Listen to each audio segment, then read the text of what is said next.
Yo, what's up guys? It's me again, Digitions po, dito sa Storyang Kilabo TV, and welcome back to my YouTube channel. So guys, ngayon may pupuntahan tayo na location, dalawang location to. May tinuro sa atin na location guys na pwede nating vlogan. Pwede tayo dun mag-camping.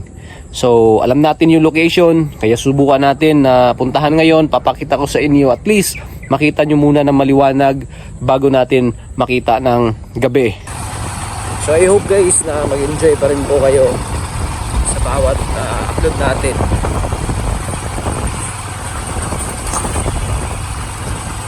Ayan, so hinahawakan ko lang yung camera ko. So, wala tayong holder. Meron tayong holder pero meron pala akong holder pero wala yung niya. Parang connector ba? Ito ilalagay o yan, nakikita niyo yan. Yan, dyan sana. Kaso nawala. Ayan. Medyo nag-aano pa tayo ngayon ng gamit. Nag-iipon ng gamit.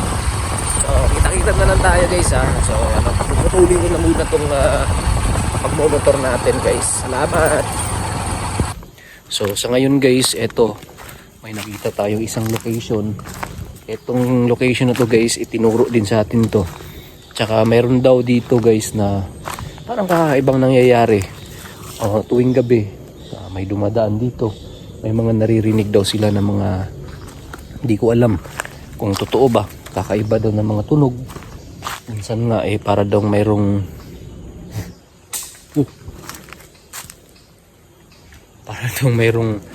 parang basta kakaiba. May umiiyak parang ganun. So yan yung tutuklasin natin dito guys sa susunod, and hopefully matuloy yung vlog natin na plano rito sa location na to. So sa ngayon papakita ko lang sa inyo yung paligid.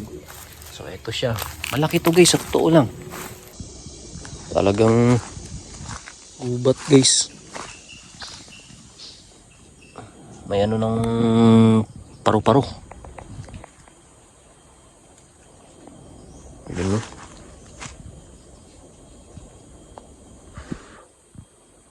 Gubat talaga guys. Ayan, nakikita nyo guys, gubat na gubat talaga rito guys. Sa palagay ko maganda dito mag-camping tayo. At malaman natin guys kung ano yung mga andito sa gubat na to guys. So ano kaya yung ano dito masasaksihan natin kapag magbablog tayo rito guys ng gabi, diba? Nakikita nyo naman yung location guys. So ipapakita ko sa inyo kapag makarating tayo doon, pero sa susunod na ipapakita ko sa inyo guys, kaya abang-abang na lang kayo kasi grabe. Ayan yung mga puno guys, ang tataas. May kawayan pa rito guys. So at least ma-familiar nyo yung location guys. Makita nyo ng umaga muna. Papakita ko sa inyo, tabing kalsada lang siya guys. Ayan kalsada na dito. Tsaka may sagingan na dito banda. Ayan may bundok pa dun guys. Diba? Bundok na. So ayan yung location. Okay. So guys, tara, mayroon pa tayong pupuntahan ngayon. Pupunta tayo dun sa lugar kung saan may nakita tayo na manananggal. Pinundar na natin na location guys. So tara, samahan niyo ako guys. Okay guys, ngayon nandito na tayo sa sinasabi ko sa inyo na location. So ngayon guys, tara, samahan niyo ako guys. At may titingnan tayo dito ngayon. So, yun, marami tayo dito ng mga alaga na guys. Yun, nandito na tayo guys. So, hello. Shoutout sa lahat ng mga kakilabs. Ayan, may mga tanim na dito guys. Yan, nakikita nyo. O, yun, mga okra. Pananim yan, okra. Mga gulay.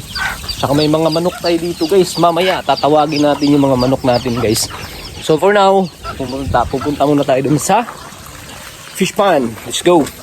Kuha muna tayo ng pagkain ng isda. Papakainin natin. Woo! Parang wala guys. Ayun na. Ayun. Ayun. Ayun na. Ayan. May laman to guys. Marami to guys. Kaso lang parang busog. Ayan o. Ayun. May dumating ah. Para si Irpat ata yung dumating. Kasi akala ko andito yung papa ko. Kaya pumunta ako rito ngayon. Pero pagdating ko dito wala. Baka siya yun. Baka may dumating na motor eh. Ah, okay, si Papa nga, ayun. Nakikita ba? Ayun.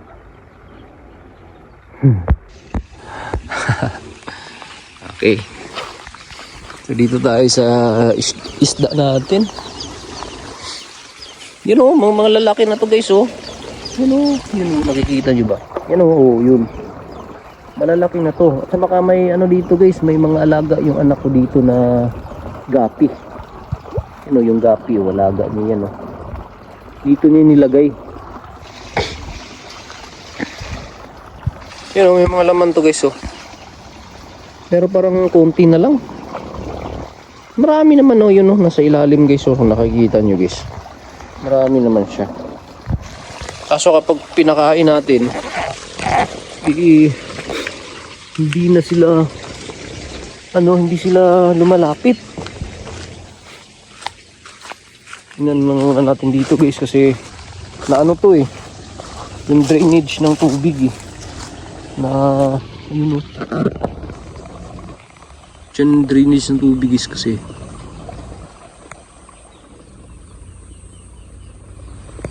delikado maano to, kaya i-repair natin to guys. So pero for now wala pa tayong panahon kaya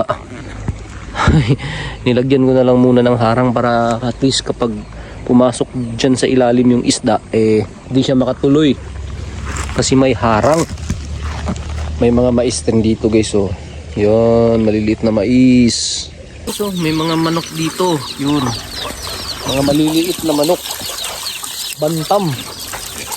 Mga maliliit na manok guys ba tawag dyan, bantam guys. Meron dito mga bantam.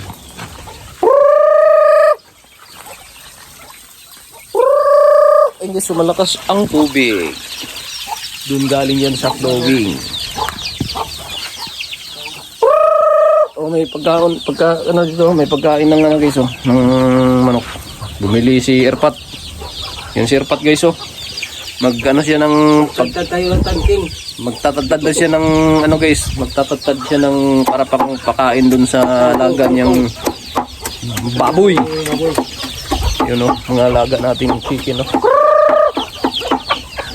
Yun, di ba? Pag lalaki na sila, mayroon tayong dito, ulam. Di ba? Nahihirapan na tayo mag-Tagalog guys kasi parang naninibago ako guys eh. Medyo matagal-tagal din kasi hindi tayo nakapag-vlog. Kaya medyo naninibago yung nyo. Ang inyong lingkod naninibago.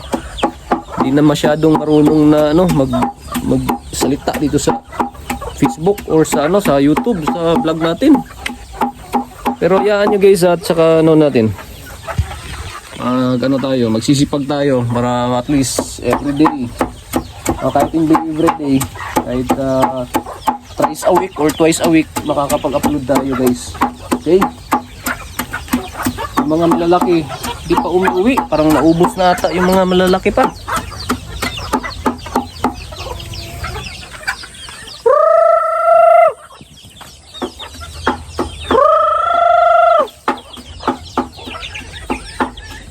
Lako, di na umuwi yung mga medyo malalaki na, gaya niya no. Kasi pwede na yung katayin guys at saka ulamin. Yun po, andun no. Oo, papakainin natin. Tawagin natin guys para makita nyo naman. Chops. Ayun na, tumakbo na. May mga sisiw. Yun. Kapag mabubuhay to, nako, ayun o. Ayan o, mga bantam guys. Pag magbubuhay yan guys, naku, sobrang dami talaga nila. Pero mas marami pa rin yung mga malalaki. Ayan yung sinasabi ko sa inyo giso, maliit. Ano yan? Labuyo yan. Yan yung ano natin dito. Yung barako ba? Siya yung tagakasta ng mga alaga dito na inahin. Ayan, siya. 2 beses siya nanalo guys. Inulutan namin. Tupada ba?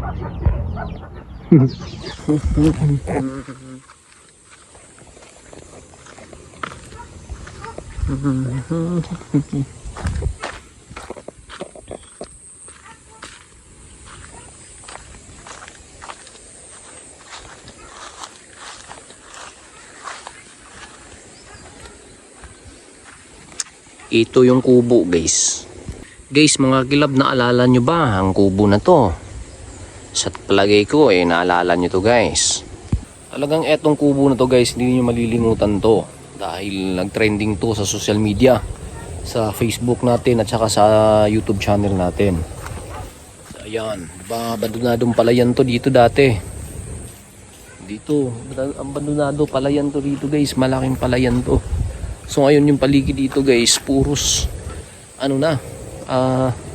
sagingan. So may mga kakaiba dito na nilalang guys na nakita niyo sa vlog natin ng mga nakaraan. Ngayon dito tayo, malilibot tayo rito guys. Pupuntahan natin yun dun guys kasi meron tayong kukunin dun.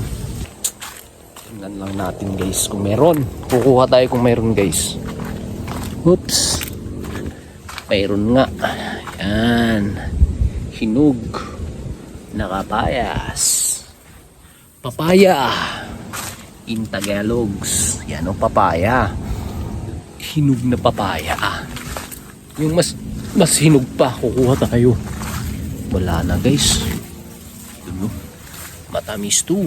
Kaya subukan natin kuhanin. Ito na lang siguro guys. Ito kaya. Parang yung masarap tingnan ba? Siguro ito. Yun. Ito. Kasi ako lang yung kakain guys. Ito na lang siguro yung maliit.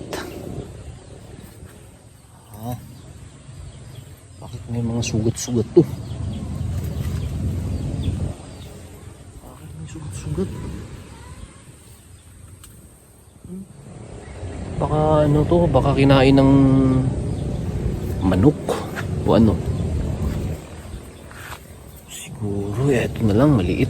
Hinog naman to kasi ako lang naman yung kakain guys. Ito. So okay din guys yung may tanim tayo dahil kapag nagugutom tayo meron tayong makain. Mulberry guys ito walang bunga. Pero alam niyo ba kung paano pabungahin to guys? Si mulberry. Kukunan lang natin to. Yan tips to guys Kukunin lang natin to mga dahon na to. Kung gusto mong pabungahin tong mulberry na to. Dahon lang kukunin mo guys. Yan. Yan. Kunin mo yung dahon na yan. Sigurado ako bubunga to. Ulit. Yan lang. Kunin nyo. Dahon. Di bubunga yan guys kapag may mga dahon yan. So kapag mayroon kayong ganito, subukan nyo. So yan, papakita ko sa inyo sa susunod guys. Itong kinuhanan natin ng mga dahon. Papakita ko sa inyo. Ma-amaze kayo. Dahil talagang bubunga to. Yan. So yan lang muna yung kukunan natin. So, tingnan natin kung bubunga ba to sa susunod. Pero for now, eto muna, pagtiyagaan natin, kainin natin. Mayroon pa pala dito guys Ayan Okay, let's go. Babalatan natin to tapos kakainin natin. So, yun guys, eto na yung kapayas guys, binalatan ko na. So ngayon, chichikman natin. Masarap. Matamis. Kahit na medyo siya, Medyo matigas pa.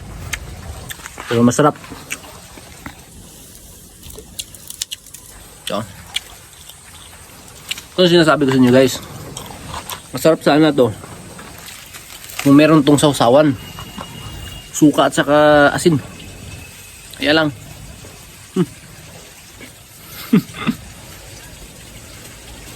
Bawal sa atin yung asin. Suka. Mahapdi kasi yung sikmura natin guys. Sinisikmura ako. Kaya bawal tayo sa maasim. Medyo marumi dito guys dahil medyo matagal tayong hindi nakabalik dito. Yung airpack ko na lang yung pumupunta-punta rito guys. Yung papa. May mga itlog dito ng manok. Kanino kaya to? Di naman sa papa to.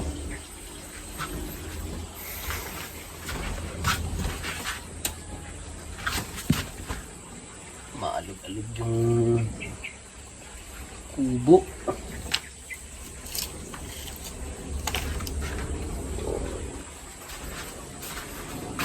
So yan, dito sa looban, tsaka yung labas.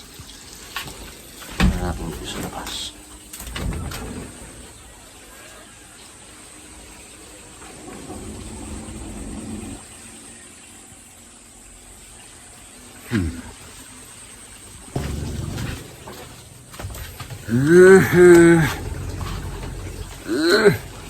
Up.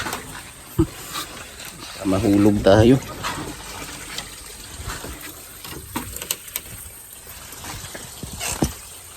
So yun.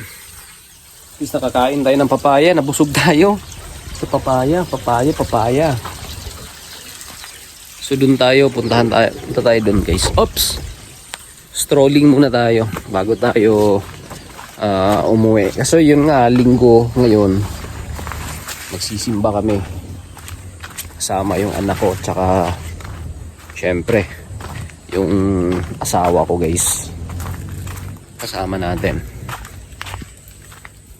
Dito tayo kumuha ng papaya kanina. Dito, maraming papaya.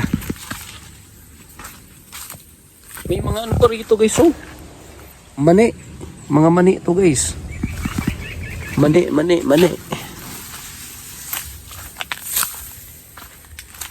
Tulad. Masarap to sa tinola. Uy. Turn off. Okay.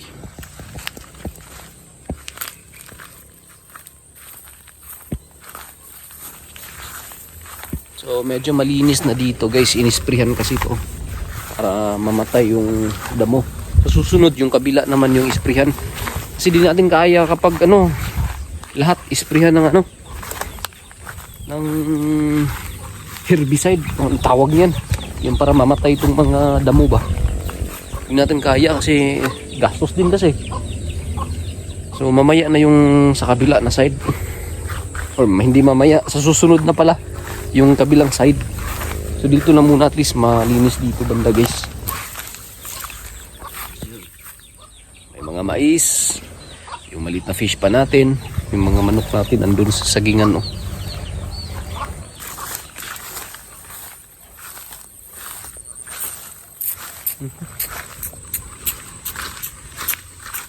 Oops. So guys, siguro hanggang dito na lang muna tong vlog ko. Salamat sa mga andito. Don't forget to mag-comment din sa baba guys. Kasi mag-aalas 4 na. May isang oras pa ako. Kasi pupunta kami ng simbahan ngayon. Magsisimba nga kami guys. So salamat guys. Huwag kalimutan po na mag-like and share. And also subscribe po sa channel po ni D. George Storying Kilabo TV. God bless. Peace.